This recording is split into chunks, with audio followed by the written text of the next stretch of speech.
I'm not just a one-hit wonder. I am here at HBS. Last week, I was at Harvard Innovation Lab for a hackathon, but today I'm back to interview Lou Shipley. Lou is a 3-time tech CEO and a Harvard Business School professor. Oh, and he's also a book author. He wrote a book called Unlikely Entrepreneurs. Hey, that's your mic. You're gonna hold it up. You're a Boston guy, right? Yeah. Okay, cool. Santarpios or Regina's? Oh, Santarpios. Same. High five. All right, I love that. So here's the thing with founders that are building. Yeah. They need to be able to slice their time. And right now, I have been seeing that they have been slicing their time incorrectly. What is your best advice so founders could slice their time wisely to get to their $1 million ARR? Understand the problem with the problem, which is the problem their customer has that they've solved with their product, and to get over their fear and disdain of sales. Cool. And what is one thing that you're noticing that they are doing wrong? Most people think sales is about showing up and throwing up or just pitching. Yep. Sales is not pitching. Sales is about active listening to try and see if the solution you solve for a problem is a fit for a customer.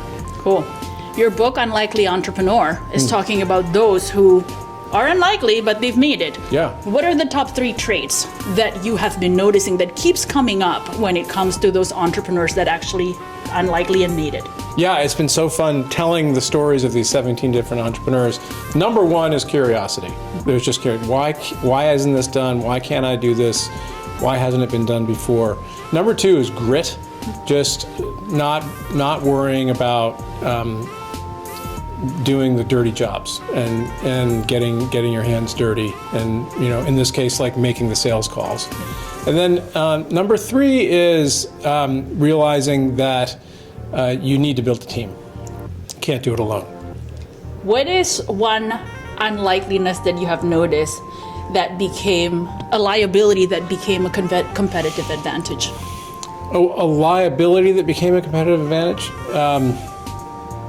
Well, I was going to go the other way on that, because usually what works well as a founder doesn't necessarily work well as a scaled company. But you're asking the opposite. I would say the liability is something that is a really unlikely business. And I'll give you an example.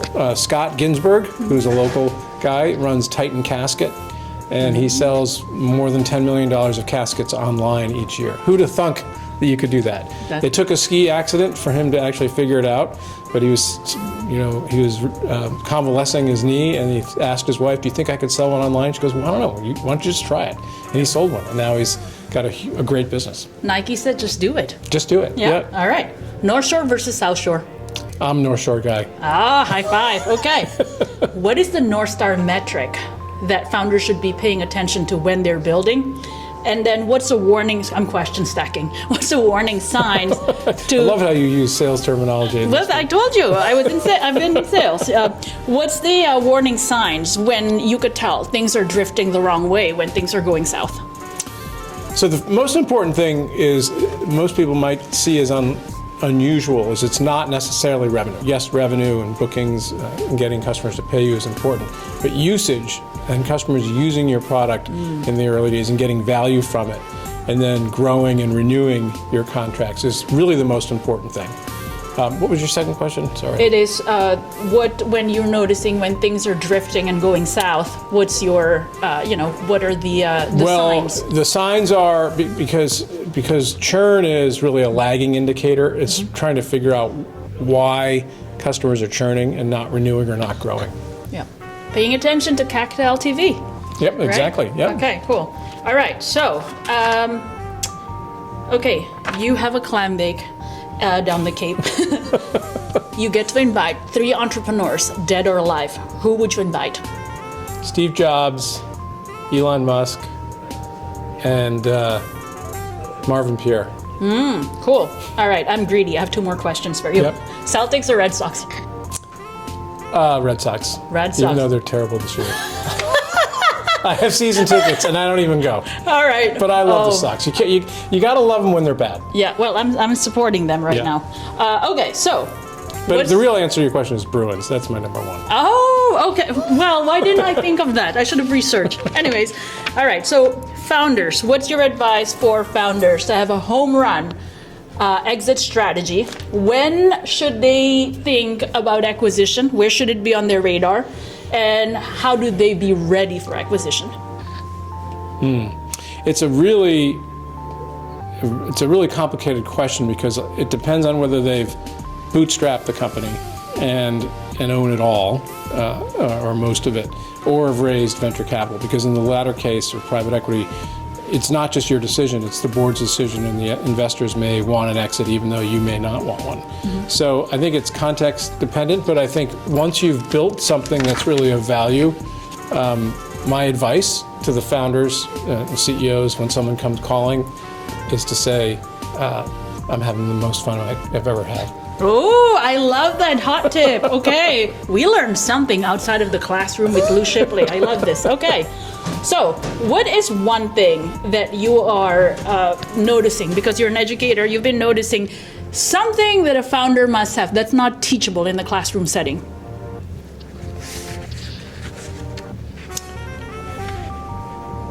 You stumped me on that one.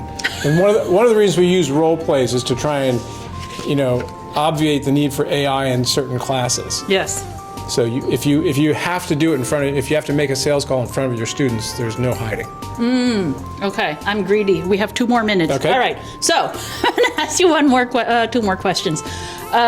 Okay, so in the age of AI, everyone and their mother wants to build something in AI. What are the top 3 or 5 verticals that you are seeing crazy growth, explosive growth when it comes to AI adoption? Software that writes software is number 1, and number 2 and number 3. It's unbelievable the growth we're seeing. Here's the way to think about it. For the last 50 years, the U.S. economy is the largest economy in the world. 1% of our workforce is in software development. 1%.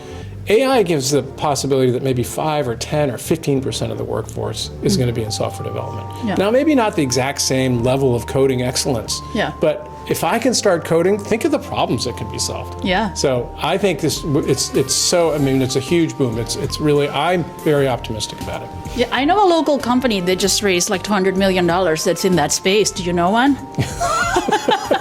Well, they were my former students. Oh, amazing. What a coincidence. Okay, cool. What are any other specific hot verticals that you could think of? I think that software that's going to help you understand customer usage and eliminate churn is going to be really, really important. And the other one is customers that can help figure out how to price in the age of AI. Okay. Ooh, last controversial topic. Everyone's crazy about funding hackers, but we know HBS is breeding hustlers. What's your hot take on that? Do you think a hustler could make it nowadays because of what's happening with AI? Oh, absolutely. Absolutely. It's all about understanding the customer's problems and learning from the customer and then building what they need. Thank you so much. I'm wicked excited. Lou Shipley, get his book. Thank you.